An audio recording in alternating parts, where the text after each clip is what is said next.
The story begins in November of 2020. We were getting ready to win this election. Frankly, we did win this election.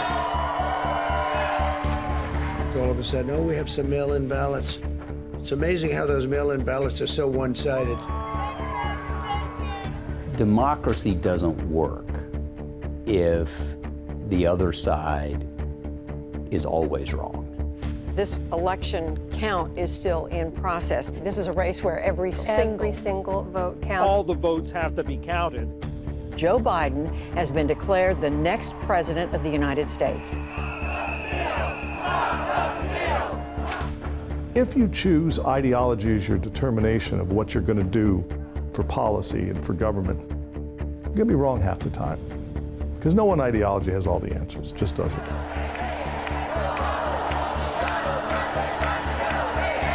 Things don't feel like they're working really well in the democratic process. We're just constantly at each other's throats.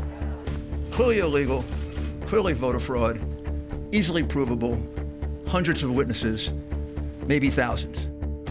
There's a lot of moving parts to this, but we have not seen any evidence of 13,000 illegal votes cast.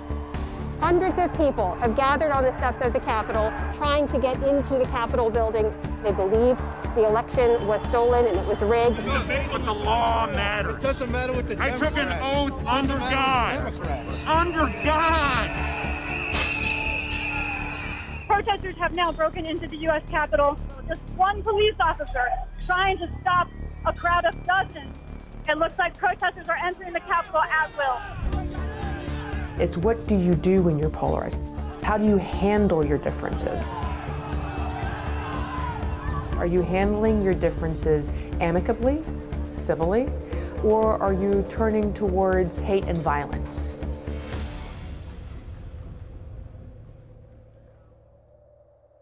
Support for the Vanderbilt Project on Unity and American Democracy was provided by the Lester G. Ruff Fant Fund. American democracy is struggling with deep polarization. Partisan warfare has supplanted evidence-based problem solving, and the endless ideological conflict is overwhelming the work of politics, which, by the way, happens to be the mediation of differences. We are living in a world where a mob stormed the United States Capitol. Never happened before, not even during the Civil War. And so you have to sit back and think, why did that happen? And how do we keep it from happening again? What could we do at Vanderbilt that would shed light in this moment where all people tend to do is generate heat? There will always be polarization. What we have to find a way to do, and the point of this project in many ways, is to take some of the oxygen away from the fires of reflexive polarization.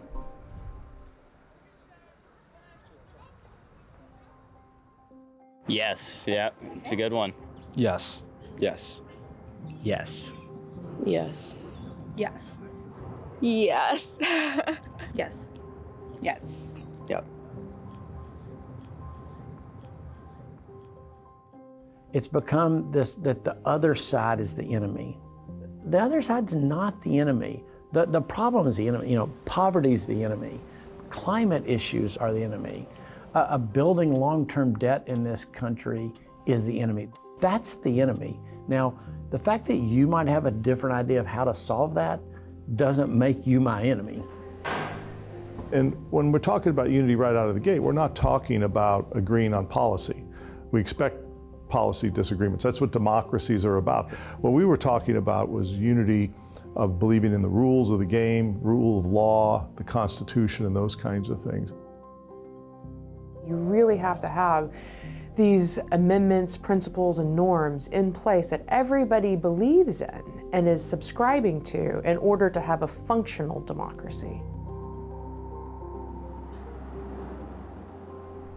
With those democratic principles in mind, the Vanderbilt Project on Unity and American Democracy was established. managed by John Geer and co-chaired by John Meacham, Summer Ali, and former Tennessee Governor Bill Haslam. The project is a nonpartisan hub for scholars, policymakers, activists, leaders, and others to discuss and develop evidence-based solutions that are not driven by ideological bias. We should all take a moment and take a step back. The work we're trying to do here is in a respectful, thoughtful, reflective, supra-partisan way to discuss the internal and perennial principles that need to be protected. Nomenclature in juvenile court is quite different. More and more people think that the other side is not only wrong, but they're wrong for bad motives. I think that this is what's concerning for a lot of us. And we're wondering, are we moving into an authorizing environment for cruelty, for violence, for brutality? That's concerning. That's not good for democracy. That's not good in a democracy. So we're doubling down on our efforts here to see how we disrupt cycles that lead to violence. And we move towards cycles that lead to unity, that lead to peace, that lead to civility.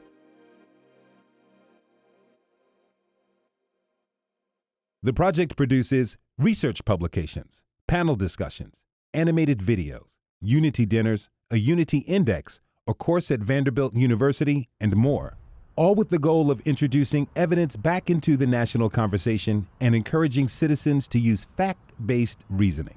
Good morning, everyone, and welcome to this event here at Vanderbilt.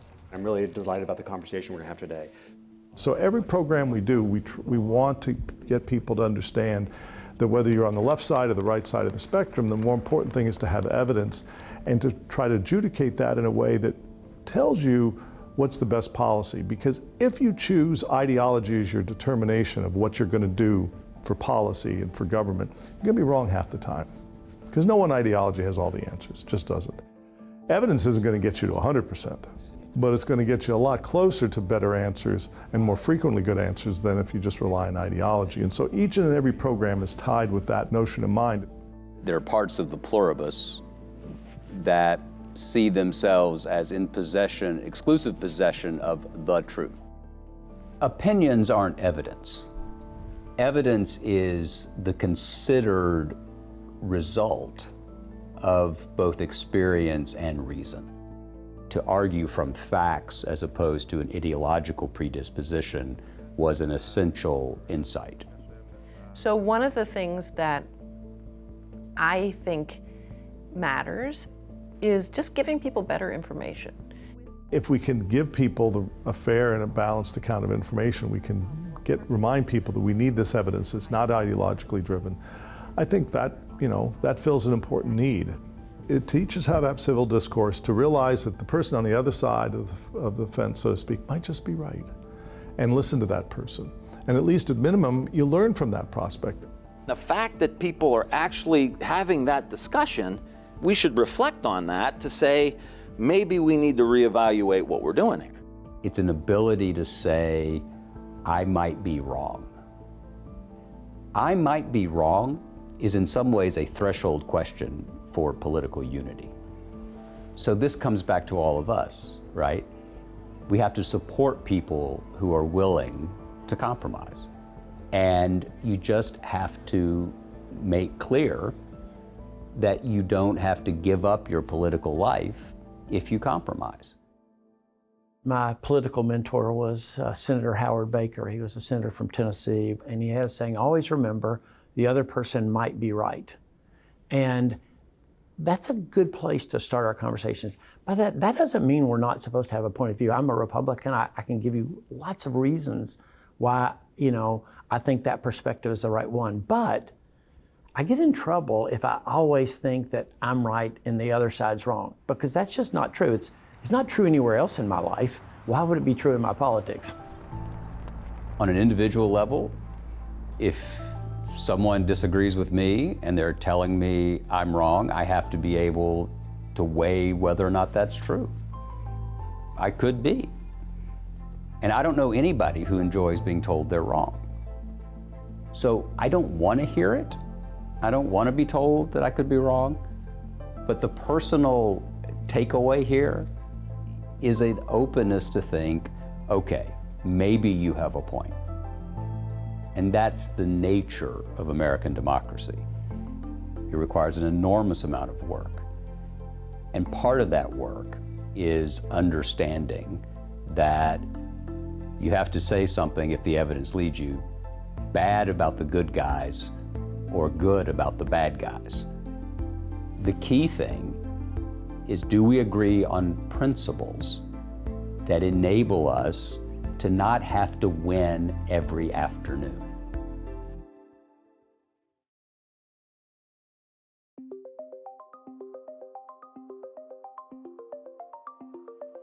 Honestly, TikTok. Usually it's social media. I read BBC and The Economist. TikTok. I get a lot of news from Instagram. Washington Post or Wall Street Journal. It's usually social media. No one reads like paper news, so like it's all like online news. The world's changed so much recently in that you can get countless options for where to get your news. And you can, by the way, pick your place on the spectrum from way left to way right or anywhere in between. Really what's going on is people have created their own information bubbles. And that's one of the reasons why one of our pillars of the project is on the information marketplace, making sure that people get the facts and the evidence that they need to make informed decisions.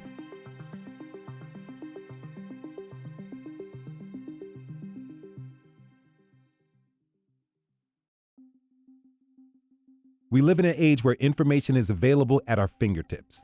It is produced by individuals, organizations, and providers, all with their own agenda.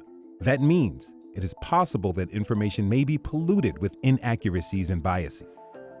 Because of this, it can be challenging to obtain true and reliable information. In today's information marketplace, being a discerning consumer is crucial. No matter who you are, we have confirmation bias. We want people to tell us what we know to be true. When I was in office, when I read an article about me that was good, I read every word, maybe twice. When it was a bad article, I'm swiping or turning the page or whatever it is, okay? That's just how we are. Our problem today is this: more and more we just hang out with people who are like us. They look like us, you know, racially we tend to live with people in the same income segment. More and more we even find people who are moving to certain places because there's more people that vote like me there. Well, the downside to that is, first of all, we get to choose our own news and we get to curate that on my phone. After a while, it sees what I click on, so it tells me more of the news that I like. And then I'm around people who look and think a lot more like me. That confirmation bias says, therefore, because my news tells me everything I think is right, and my friends and the people I hang out with tell me everything I think is right, I'm not right, I'm like 100% right, which means the other side is really, really wrong. We just have to realize that's the world we live in today. We learn when people disagree with us because we have to sit back and think, okay, why are they holding that position? And maybe you come back and say, look, I'm still going to hold to my position, but I understand what you're coming with. We learn from criticism, we learn from divergent views. And so that disagreement is really critical, but we need to find a way to get people to break out of those information bubbles. This is a challenge for us right now in this current environment, including how algorithms are working and how algorithms are pushing out data and information, how they're incentivizing people to behave in one way or the other. More than ever, we're having global media outlets, which are also evolving and increasing, commenting and influencing US media.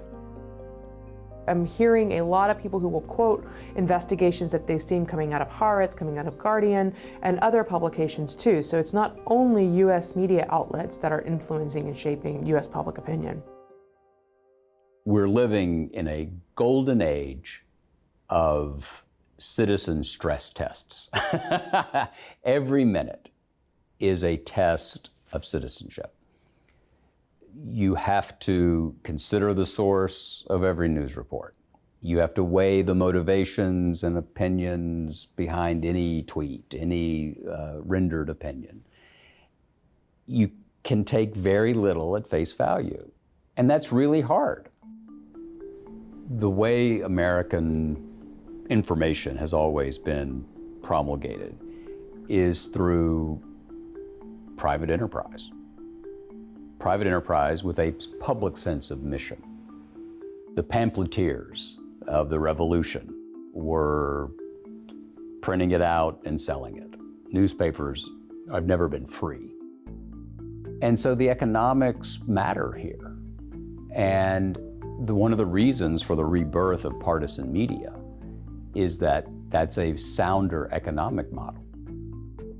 You want to be able to go to advertisers and say, we have 1 million conservatives, and if you want to sell stuff to them, this is what you've got. That's easier to do than saying, we have 1 million really interested citizens who are interested in all sorts of things, and we want you to sell stuff to them. If you're an advertiser, you want this, you don't want that.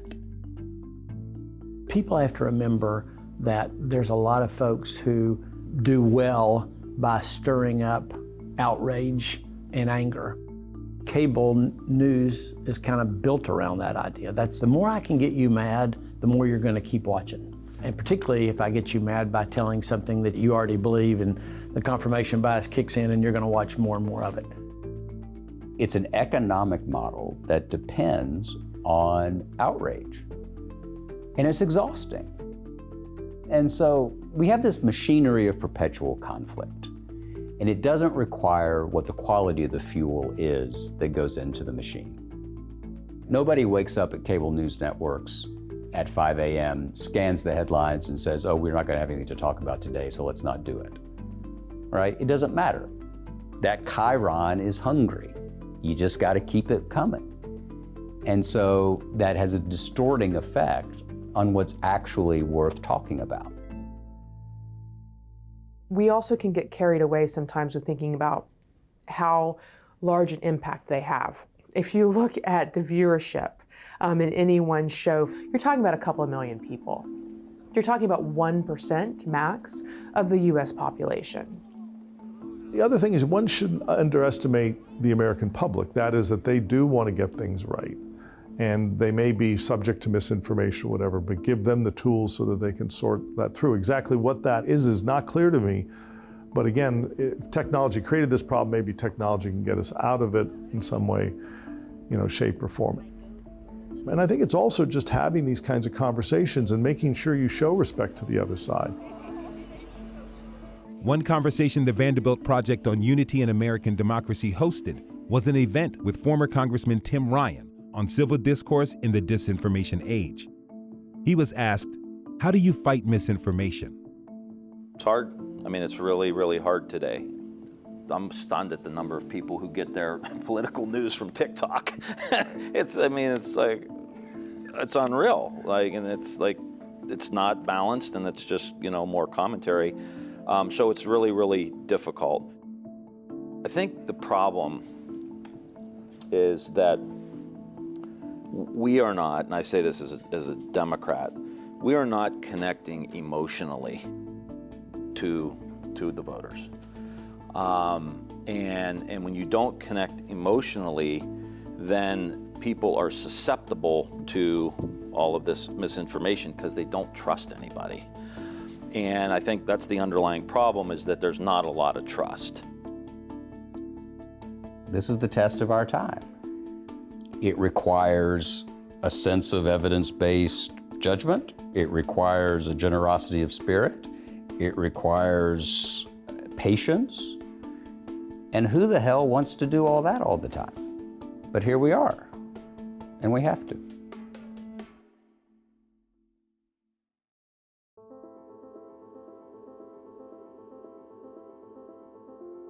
It's tough to answer yes or no. I'll say no for now. No. Yeah, sort of. No. No. Actually, yes. Yes. I think yeah. I think so. In a way, like a lack thereof spiritual identity, I guess. I would say no. No. Yes. So religion is like economics or geography. It's a perennial force in American politics. The reality is, when you approach an issue, all of us, we really bring our worldview to the table on everything we do. I do not think that religion should be what governs nation states, but it can absolutely influence how people are engaging with their values, how they're relating to their values, how they're deciding what their values are. Religion that is authentic lifts us up beyond ourselves to Mount Pisgah's lofty heights where we behold a promised land. That's what authentic religion can do. Now, human beings can take religion and use it to debase.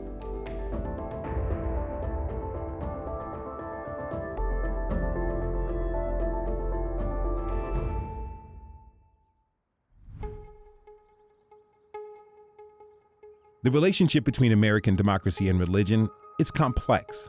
Although the guiding principles of democracy and religion are to cultivate community and promote civil discourse, they both seem to be fueling today's polarization. While religion is personal, it's also a fundamental pillar of our nation, and its practice is protected by the Constitution. Yet, elected officials are obligated to swear an oath to protect and uphold the Constitution, not a religious pledge.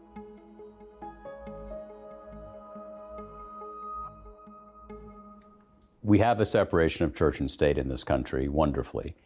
But you can't separate politics from religion because both are about people. And every great reform movement in American life has had something to do with religion. A huge amount of the terrible things that have afflicted America have sought religious sanction and justification. So to paint with one brush, religion all good, religion all bad, is pointless. The question is, what is the utility of it? What is the goal of it? I think the role that faith can play and should play is this. At the heart of most faiths is this realization that we're imperfect people. And if I know that's true, if I know I'm an imperfect person, then I know, again, back to what I said before, I could be wrong in my political argument as well. So that's number one. Number two, this whole idea of created in the image of God. If I think you're created in the image of God, I can't really say, I'm going to do everything I can to have the most clever put down of you on social media today. That's my goal, is to put you down in the best way possible. Well, that doesn't actually work if I truly think you're created in the image of God. And the beauty of religion is the choice. It's between you and God. And so I think politics also pollutes faith. I mean, the politicization of religion is actually taking away the spirituality and the divine nature of the religion. And one of the things that makes our democracy special is that we have separation of religion and state. That was and has always been a very big deal in our country. And that is a norm, and that is a principle that we should hold. The key for us is not to try to entirely secularize the public square, which is pointless, but to manage and marshal religious feeling toward goals that fit within the American mission. And the American mission, as I define it, which is not unique or original with me, is how do you more fully realize the promises of the Declaration of Independence? I have certain moral objections to certain prevailing laws of the land, but I'm not going to withdraw totally from that land because of that. What one's faith would actually tell one is that you try to change it. What role do spiritual leaders play in the relationship between democracy and religion? Bishop Michael Bruce Curry and John Meacham explored the intersection of religion and democracy during a live conversation hosted by the Unity Project. Yeah, but I do believe that the work of preaching still has potential to move, but we, and I say we as one who has been doing it for over 40 years now, we have failed our folk. They've come in hungry for solid food, for good food that would sustain them, and we've given them fast food. And sometimes we've given them fast food of cheap grace, of just some quick French fries and a Big Mac, well, I shouldn't, just fast food. Yeah. And by solid food, I don't mean abstraction. I mean something that I can take away. And I had to preach to a congregation that was composed of PhDs, MDs, folk working at the electric plants. I mean, a mixed congregation. They forced me because of the and this was an African-American congregation, but because of the deep diversity that was there, both educational and also age and all sorts of things, they forced me to have to crystallize a message that everybody could leave that place on Sunday morning and have something that could nurture them all week long. We who preach must find a way, we must preach every week so that the people of God leave that church and they've found a better way to live for the next week. I do also want to suggest that teaching, we must consistently lift up the dignity, worth, and value of every human being created in the image and likeness of God. To raise up the value and the dignity and worth of every human being, of every child of God, is to help us learn how to do what Jesus was getting at in the parable of the Good Samaritan. Because the Good Samaritan didn't help the guy who had gotten beaten up on the side of the road. Just he said, I'm going to do something good today. In fact, he may or may not have liked him. Who knows? I mean, they were theoretically enemies, or at least they were adversaries in some sense. And yet he helped him anyway. Why? Because he was a hurting human being on the side of the road. And every human being is a child of God. And if they're a child of God and I'm a child of God, that's my brother, that's my sister, that's my sibling.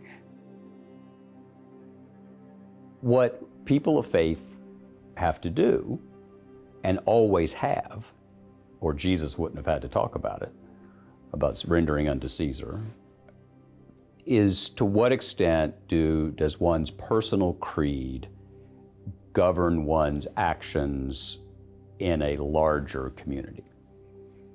And are there certain rights and responsibilities that we enjoy that may require us not to act at every moment on the impulses of our religion?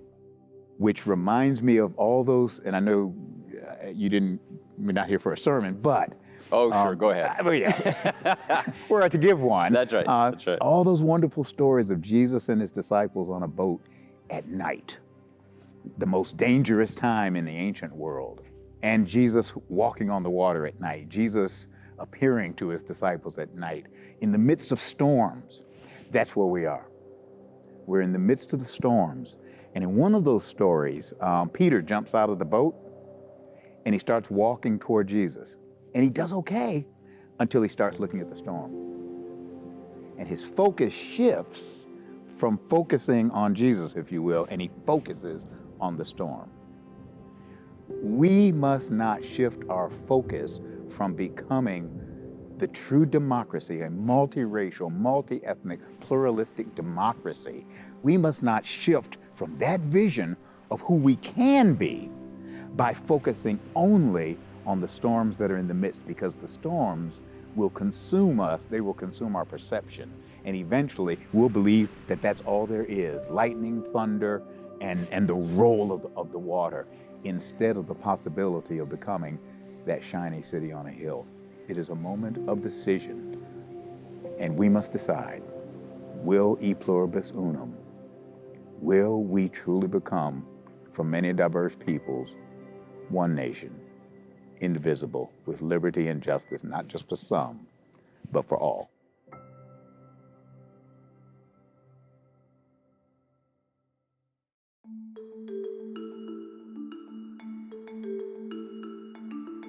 %1,000%. Yes. Yeah. Yes. Yes. Yes. Yes. Yes. Yes.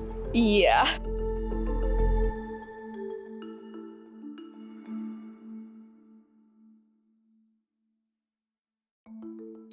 Race has always played a role in American democracy, which is why Race in America is one of the pillars of the Vanderbilt Project on Unity and American Democracy. The project explores the historical and present-day impacts of racism in all its forms and ways to work toward a more equal and just society. Summer Ali, co-chair of the Unity Project, has devoted her career to bringing people together to move towards peace. I'm a conflicts resolutions practitioner, and I work at the intersection of national security, economic development, and human rights. I had the opportunity when I was at Vanderbilt to meet Archbishop Tutu and his family, which led me to be mentored by him in South Africa on a number of topics and range of different areas, including truth and reconciliation. And that also further inspired me as someone who grew up as a Palestinian, Syrian American Muslim woman in the South to want to dedicate my career to figuring out how we transcend divides and bring people together in order to move towards peace. We had hundreds of years of slavery. We also have an indigenous population that we didn't treat fairly, and that we haven't treated fairly, and it gets back to truth and reconciliation. Have we properly acknowledged our truth? Have we properly reconciled with it? And I think that that is a continuous process. Now, what I see is a lot of times people talking about racism on the individual level, and not enough conversation about racism on the systemic level. Some people, when I use that language, get turned off. And instead of backing away, I lean in and ask, why?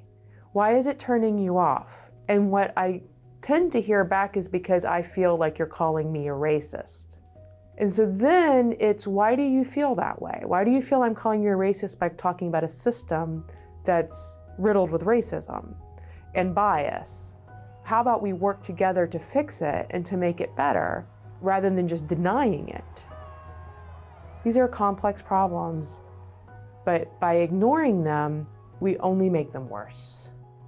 Criminal justice reform is a good example, where we saw bipartisan criminal justice reform. Embedded in that was addressing and is continuing to address systemic racism in the prison system.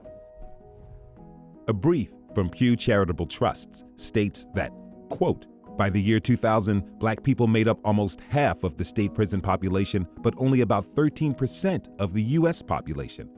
And although a wave of changes to sentencing and corrections policies over the past 2 decades has helped lessen disparities in federal and state prisons, Black adults were still imprisoned at 5 times the rate for white adults in 2020.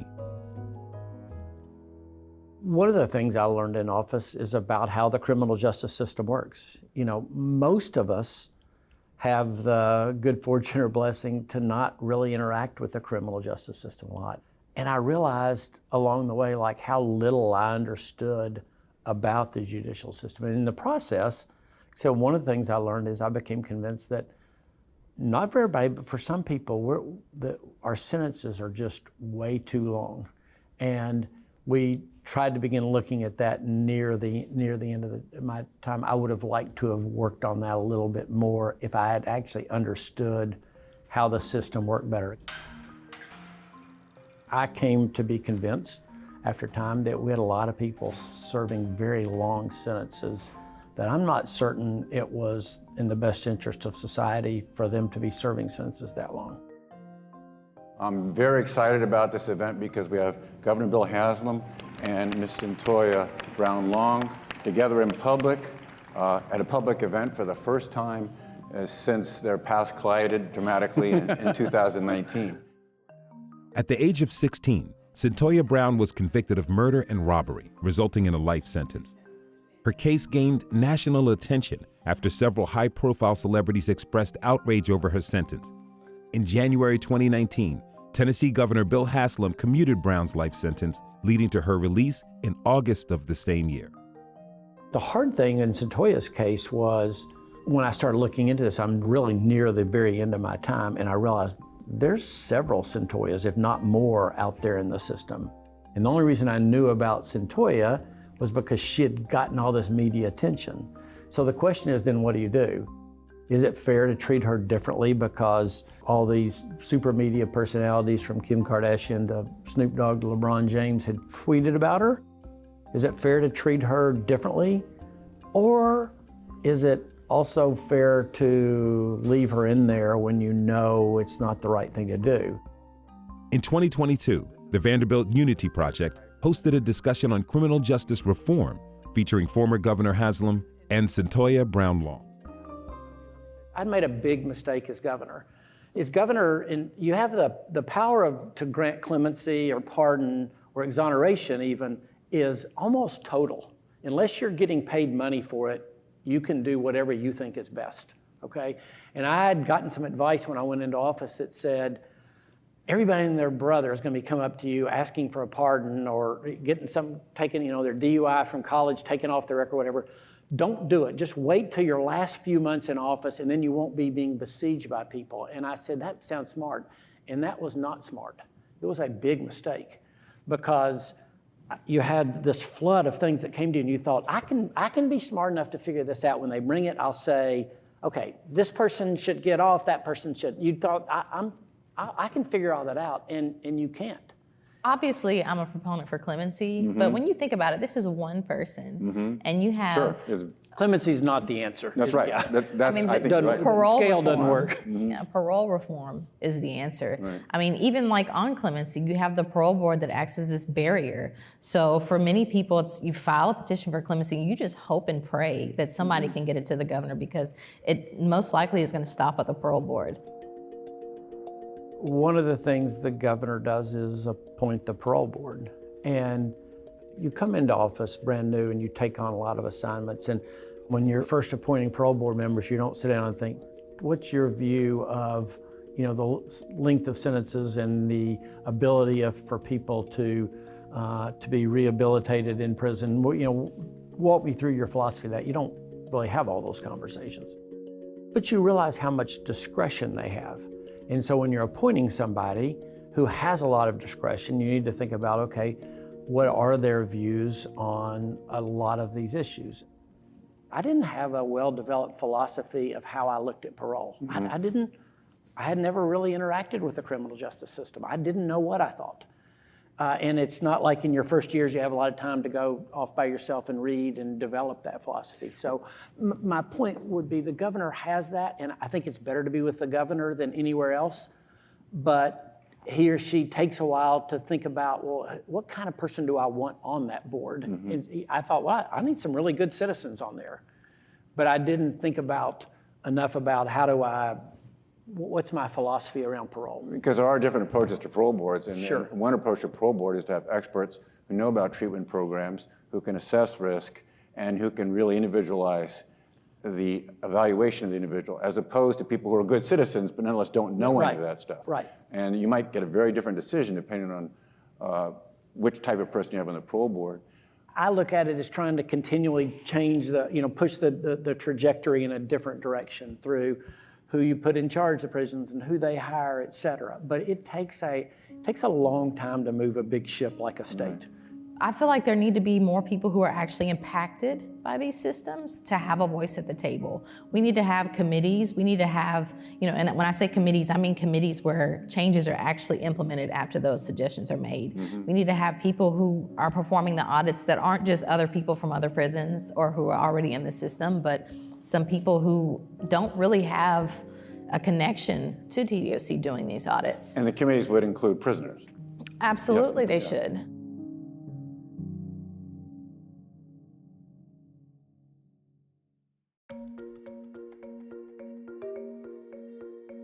My interest in democracy and its relationship in crisis really was sparked after the 2020 election. I really wanted to know the inner workings of our democracy.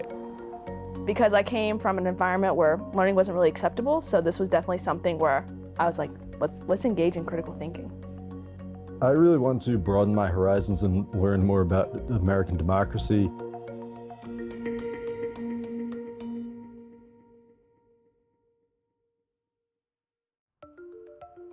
An integral component of the Vanderbilt Project on Unity and American Democracy is the course American Democracy, Conflict and Consensus, an undergraduate course offered by the College of Arts and Science at Vanderbilt University.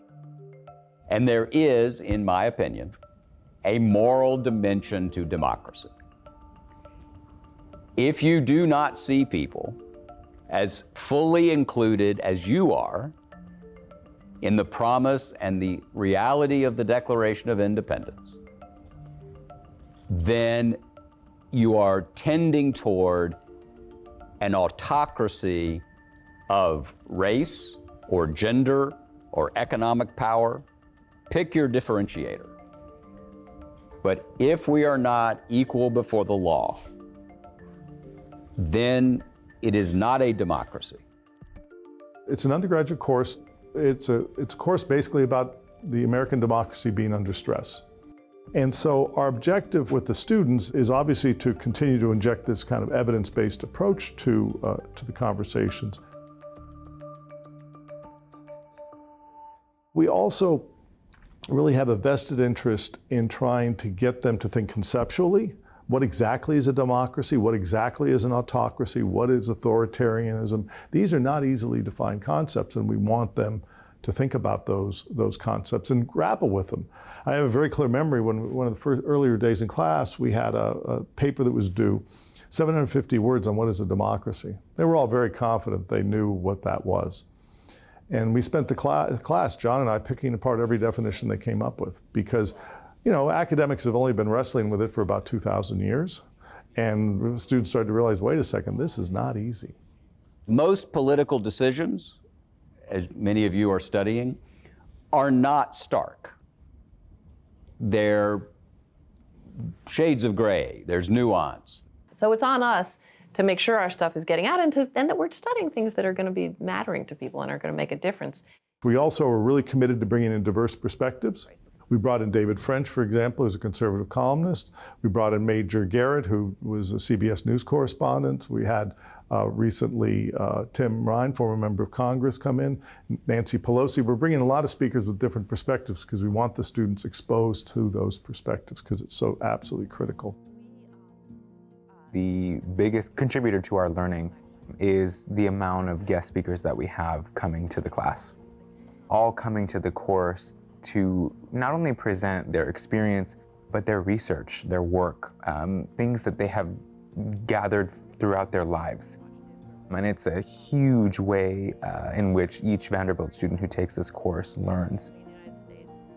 Our history textbooks is not what we are learning from. We are learning from the lived experience of the speakers that come in. The one that really resonated with me the most was Representative Tim Ryan from Ohio. Representative Ryan recently lost an election, and I felt that he was able to speak more freely about disagreeing with politicians, about decisions even within his own party. One of Jimmy Carter's aides used to say that the Democrats show up to a gunfight with a 10-point policy plan. We have to look at the real roots of the issues as people and not as politicians on the left or the right. Everybody had very similar messages when they talked about the state of the country and what they believed needed to be done to fix it, which I think is really interesting given how little they probably overlapped on other policy beliefs. We all want the same outcome. We all want a united nation. We all want this country to be collectively a country that everyone's accepted, that everyone gets to participate, everyone's voice is heard. However, those means are different. These students are perfectly capable of figuring it out. And if we can give them the ingredients, the evidence, the theories, they can bake their own kind of cake. And the fact that there may be all different kinds of cakes out there, that diversity of thought is what in fact empowers the nation. Over spring break, I started reading your book, and there was this one quote. You must have had a lot of fun. Yeah, right. Yeah. It said, "It is a fact of American history that we are not always good, but that goodness is possible, not universal, not ubiquitous, not inevitable, but possible." Could you maybe give an example of when this goodness was possible in the face of challenging circumstances and when it maybe proved its possibility? March 1965. I'm biased because I love Vanderbilt and I love the students, but they really ask good questions. David French, being a conservative columnist, had strong positions about, for example, gay marriage, and he'd written about those prior to the decision by the Supreme Court that made it gay marriage law of the land. And a student, a very respectful student, asked a question that could have been asked in a nasty fashion, and it wasn't. It was asked in a respectful fashion, and David French answered that with grace and subtlety. And that student, who clearly was very much in favor of gay marriage, came away satisfied. And here's people with different views, and they're having that conversation, and they both come away probably not agreeing, but they come away with respect for each other. And that's a tribute not just to David French, it's a tribute to our students who see the value of that. And that's one thing that we're really stressing with the students, and it comes naturally to them. John says, Meacham says that our students are sharp but don't have sharp elbows. My personal view about how you deal with it now, which is not dispositive as a solution, is you try not to tell people they're wrong. You try to argue what is right. But how do you think that relates to us thinking about conversations today? Yeah, I think it's vital. Conversation is the seed that blossoms into something beautiful. Yes, there are differences. You know what, I might be Latino, I might be a homosexual, but that doesn't make me any different. There's always some sort of common ground, and you can find that through conversation. And I think that's also a really interesting way to broaden out your own perspective, either strengthen your own position or change what it is you believe. It's cliche, we hear it a lot, oh, hear all the perspectives. But actively engaging and understanding different perspectives is much harder than actually listening to it and actually applying it to your everyday life. And we are in need of politicians who are going to come in and unify the country. And by doing that, you have to acknowledge the fact that there are fundamental disagreements, but that neither of you are wrong, you just disagree, and you work together to find a solution. When I'm depressed, I think about the students. They're engaged, they're bright, they're fair-minded. There's an honesty and a sense of conviction without being self-righteous. And that's not a bad way for the country to be either.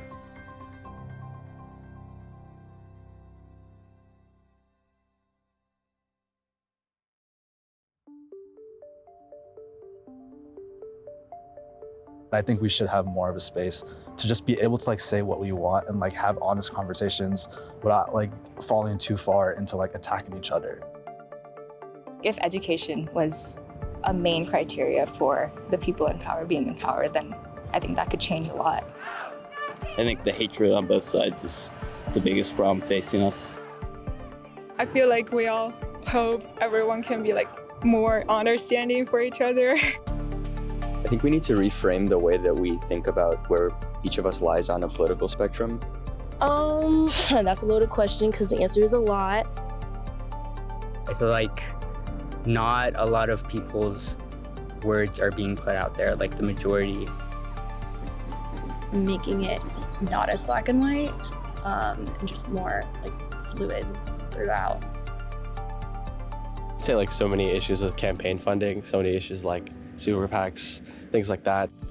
And I think people have goals that are more similar than they realize, but because of the underlying beliefs they have, perhaps there are different ways of going.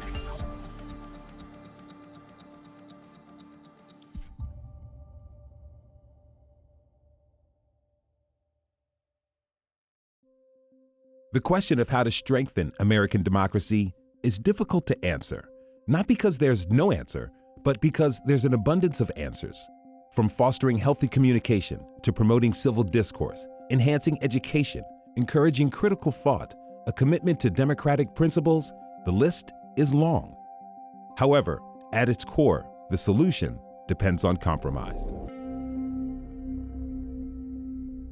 We are absolutely struggling with the capacity to compromise, and not just compromise for compromise's sake. I get very tired of that. This is not about civility so that we can all just come to a 50% conclusion. Sometimes that's not the right thing to do.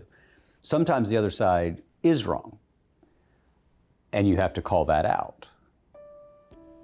But most of the time in American history, it's been a little more mixed, and that's the nature of American democracy. When we hire politicians, when we elect a senator, when we elect a president, we not just elect them to do our bidding, we also elect them for their judgment. And we want that to be part of this process because they're, quote, experts. The hopes for this project is the whole idea of let's talk about what's involved in governing. I mean, I'm afraid we've lost the idea of what we're actually electing people to do. We're not electing people to beat the other side. We're electing people again to solve problems and do things that we can't do for ourselves. We cannot build interstate highway systems ourselves.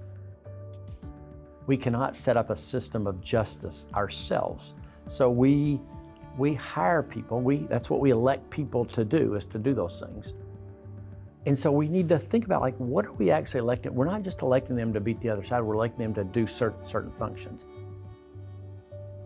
That's why debate becomes very important, because we can influence each other's opinion, but also if we're going to be functional in the way we do it in a healthy way, is why I'm arguing for healthy competition over deadly competition, over violent, over hateful, over such divisiveness of where we lose community. This stuff's hard. One of my conclusions after being, in office for almost 16 years is the decisions that got to me, particularly as governor, by the time I got there, if there was an easy answer, it was made long ago, okay? And there's usually a really good other side to the argument. And we need to remember that, number one, that the complexity of the issues before our leaders, number one, and number two, to give a little grace. How's this yelling at each other? How's that working out for us? It's not. And so let's try a different approach. Try saying, all right, I'm willing to listen, and let's see if we can get to the best solution together. Leadership, it starts with you. You have a platform. So the one thing that the mayor, the governor, whomever the elected official is, they have is a platform and a microphone, and people are listening.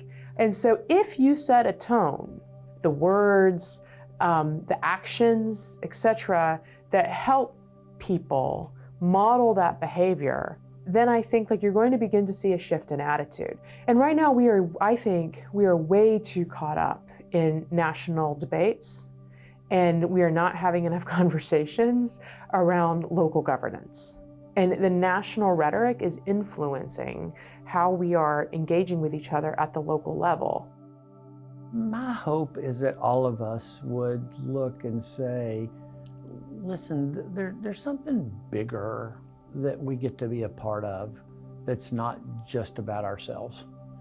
And this idea of winning is just not the right path. The issue should always be about what's the right answer, not what's my answer, what's the right answer. So this comes back to all of us, right? We have to incentivize people saying, you're right on this one, you're wrong on that one. We have to support people who are willing to compromise. Because, as Lincoln said, all men act on incentive. I was in Berlin right after the Berlin Wall fell, and I saw something that somebody had painted on what was left of the wall that has stuck with me to this day. And it said, when a lot of little people in a lot of little places do a lot of little things, big changes happen. I think here at the Vanderbilt Project, we're not under the illusion that we're going to single-handedly ride in and save democracy and change the level of discourse in the country, but we think we can play our role by engendering conversations on this campus and in the state and around the country by bringing in voices that can speak to that. Sometimes those voices aren't always voices that all of us in the room even agree with. But the point is to start having those conversations. What was your reaction to the prosecutor's statements? These are ways to bring people together, to explore old and potentially new narratives that are inspired by old narratives, to move forward together in positive ways. What's vital is not us, we've screwed it up. People who look like me are the problem. What matters is the next generation. And they need to encounter these case studies, they need to understand these forces, they need to take the time to engage with important texts, important arguments, in order to create this habit of heart and mind, where democracy has the capacity to self-correct and create a world that you want to live in. The question is what are you going to do about it? What am I going to do about it? And you say, well, I'm not elected to anything, but no, but you're a part of a lot of conversations, like I said, real world and online. And if those conversations can start changing, again, back to the Berlin Wall quote, a lot of little people in a lot of little places do a lot of little things, the world can change.